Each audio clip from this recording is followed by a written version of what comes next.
कुरान शरीफ में और अरबी भाषा में भी लड़ाई के लिए और शब्द है क़िताल, जिहाद नहीं। जिहाद शब्द का अर्थ है अनथक, लगातार, निरंतर प्रयास शांति के लिए, ये जिहाद का अर्थ है। अब जिहाद के नाम पे जगह जगह दुनिया के अंदर कत्लेआम हो रहे हैं और फिर वो उसके सपोर्ट में अपने कुछ चीजें लाते हैं, दीन की या इस्लाम की या कुरान की, जो लोग कुछ कर रहे हैं। मैं उसको सामने आपके रखना चाहता हूं। शांति या अमन के प्रयास में ऐसा होता है, बहुत कम होता है, लेकिन कभी कभी हो सकता है कि कुछ लोग जो शांति को तोड़ने ही पर उतारू हो, वो ऐसी स्थिति पैदा करने के हथियार भी उठाना पड़ जाए। तो वो सशस्त्र संघर्ष जब अमन के लिए कभी बहुत जरूरी हो जाए तो वो पार्ट भी फिर जिहाद में शामिल हो जाता है, वरना जिहाद कहते नहीं लड़ाई। अब उसके लिए 3 शर्तें हैं, कुरान के बताता है। उन 3 के अलावा कोई चौथी नहीं है। वो 3 सुन लीजिए। नंबर 1, यह है डिफेंसिव वार, कि अब तुम्हें परमिशन दी जाती है, उन लोगों को परमिशन दी जाती है जिनसे दूसरे लड़ने आए, आक्रमण करने के लिए आए और दूसरे लड़ने आए और दूसरों ने उन्हें उनके घरों से नाहक निकाला, उन्हें परमिशन दी जाती है कि वो भी लड़ लें। तो ये एक परिस्थिति है, दुनिया में हर एक इसे स्वीकार करता है कि अगर कोई दूसरा हमला कर रहा हो तो सेल्फ डिफेंस लड़ा जा सकता है, हथियार उठाए जा सकते हैं। ये तो थी परमिशन, ये ऑर्डर नहीं था, हुक्म नहीं था।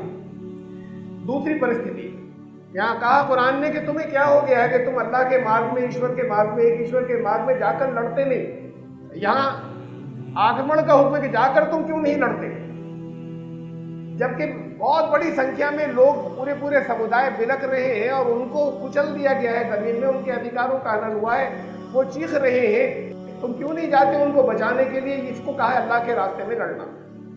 इसमें मुसलमान की कैद नहीं। अगर कहीं सिखों पर हो रहा है, कहीं हिंदुओं पर हो रहा है, कहीं ईसाइयों पर हो रहा है और जो कोई भी। तीसरी परिस्थिति, अगर किसी से संधि हो, एग्रीमेंट हो, लेकिन अगर उन्होंने उनकी तरफ से उसकी खिलाफ वर्जी हुई, मुआहदे की संधि उन्होंने तोड़ी, दूसरों ने, लड़ने की परिस्थिति में हो तो ऐसे लोगों से लड़ो। या आगे धोखा देंगे, आगे फितरे फैलाएंगे, आगे फसाद करेंगे, और नहीं तुम मुनासिब समझते लड़ना चाहो मत लड़ो। परमिशन यहाँ पर भी है। टेरिटरीज जीतने के लिए, इस्लामी स्टेट कायम करने के लिए जिहाद या जिहाद सशस्त्र संघर्ष, इसकी इजाजत नहीं है युद्ध की और जंग की।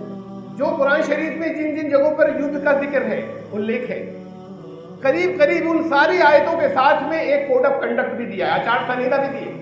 मैं उनमें से कुछ आयतें दिखाता हूँ। अल्लाह के रास्ते में लड़ना, बस इतना सा पार्ट दिया जाता है। कोड ऑफ कंडक्ट आ रहा है, आचार संहिता, वला तातदू, तुम्हारे हाथ से ज्यादतियां नहीं होनी चाहिए। अब संदर्भ चल रहा है युद्ध क्षेत्र। युद्ध क्षेत्र क्यों बनेगा?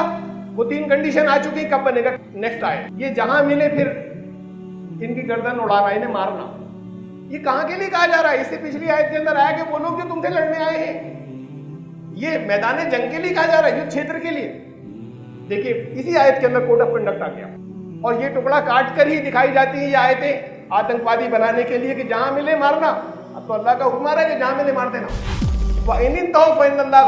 लेकिन अगर वो जो फितना पे उससे अगर वो बात आ जाए तो फिर अल्लाह ही माफ करने वाला है, तुम क्यों नहीं माफ करोगे? कुरान कहता है कि एग्रीमेंट को, आपस में पीस की संधि, उसको प्राथमिकता है, उसको प्रीफरेंस दी गई है युद्ध के ऊपर। अगर उनकी तरफ से लड़ाई के बीच में संधि का प्रपोजल आ जाए तो कहा तुम्हें मानना होगा, तुम भी झुकना। हमला करने वो आए थे, बीच में संधि की बातें करने लगे। क्यों करेंगे? कब करेंगे? तभी तो करेंगे जब हार रहे होंगे, दब रहे होंगे किसी वजह से, वरना क्यों करेंगे? कहा तब भी मान लेना, संधि, लड़ाई रोक लेना। उन्होंने हमला किया था, पहले का आर पार की जंग लड़ना, लेकिन फितना फैलाने के बाद आ जाए तो रोक देना। यह भी सुन चुके हैं आप। अब ये दूसरी जगह की आए, और लॉजिकल बात आती है ध्यान में कि धोखा देने के लिए बात को धोखा देंगे। अगर उनका इरादा तुम्हें धोखा देने का होगा, उनकी नियत, फइन्ना हस्बकल्लाह, ईश्वर को, अल्लाह को अपने लिए काफी समझ लेना, वो समझ लेगा, लेकिन सुलह से मत हटना। ये तो आचार संहिता वो थी जो कुरान ने दी थी, सब नहीं आई है इसके अंदर। फिर इसके बाद इससे अलग पैगंबर मोहम्मद सल्लल्लाहु अलैहि वसल्लम ने दी थी, प्रॉफिट मोहम्मद ने।